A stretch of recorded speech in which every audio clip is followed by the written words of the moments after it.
Ингэх юм бол аав ээж хэлсэн учраас, ахлагч хэлсэн учраас, цуглаан дээр ийм юм байсан учраас гэж шууд дагах биш, харин өөрөө бодоод, ойлгоод, дүгнээд зөв шийдвэрт хүрснээр тууштай байхаар бат шийдэж чадна. За жишээ нь иймэрхүү асуултууд байж болох юм. За ямар нэг хэм хэмжээний талаар Йехова яагаад энэ хэм хэмжээг тогтоосон бэ? За үүнийг дагуул чи ямар ач тус хүртэх вэ?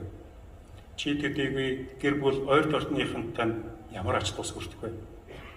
Нөгөө талаар зөрчвөл ямар хор хохирол чи амсах вэ? Бас эргэн тойрон найз нөхөд гэр бүл ойр тойрны хүмүүс чинь ямар хохирол амсах вэ? За ингэж бодох юм бол Йеховагийн тогтоосон хэм хэмжээ үнэхээр хамгийн сайн. Надад бусдад ач тустай гэж ойлгоод дуулууртай бай. Йехова дуулууртай бай гэсэн хүсэл нь батчих болно. За ингээд шийдэхээр бусадтай адилгүй байж энэ нь бусдад шууд анзаарагдана. Анзаарсан хүмүүс биднээс хүүхдүүдээс маань итгэл үнэмшлийн маань тухай асууж магадгүй. Үнэхээр сонирхоод асууж магадгүй. Шоолж, тавлаад, тухуурхаад асууж магадгүй. Янз бүрийн шалтгаан байгаа. Гэхдээ аль нь ч байсан нэг зарчмыг санах хэрэгтэй. За Библиэс хамт уншийе. 1-р Петр 3:15-ыг уншийе. Итгэл үнэмшлийн маань тухай асуусан хүнд бид хэрхэн хандах хэрэгтэй вэ?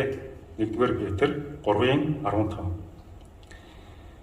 Христ бол эзэн ариун нэгэн гэдгийг зүрх сэтгэлээрээ хүлээн зөвшөөрч итгэл найдварын чин талаар асуусан хүн бүхэнд хариу хэлж хамгаалахад бэлэн бай. Гэхдээ тэднийг гүнээ хүндэтгэж дүлгөөн бай. Энд асуулт нь хариулахад бэлэн байгаарай гэсэн уриалга байна. Тэгэд бэлдснээ хүндэтгэлтэй эвтэйхэн хэлээрэй гэсэн уриалга байна. За тэгвэл ялангуяа одоо бодож байгаачлан хүүхэд залуучууд яаж бэлдэх вэ? Юуны дөрөнд аав ээжтэйгээ итгэж найддаг том хүнтэй нийнэвгүй яриарай. Бурхны тогтоосон ёс суртахууны хэм хэмжээг сахихад ямар асуудал гараад байна, ямар саад тулгараад байна гэд ярих хэрэгтэй. Бас айж ичиж санаа зовж байгаа зүйл байна уу? Энэ талаараа ярих хэрэгтэй. Бүгдийг нь сэтгэлээ бодлон ярих хэрэгтэй. За нэг талаас юм. За нөгөө талаас хүүхдийгээ ингэж ярихад эцэг эхчүүд, томчууд яах хэрэгтэй вэ? Сайн сонсох хэрэгтэй. Ярьж дуусаа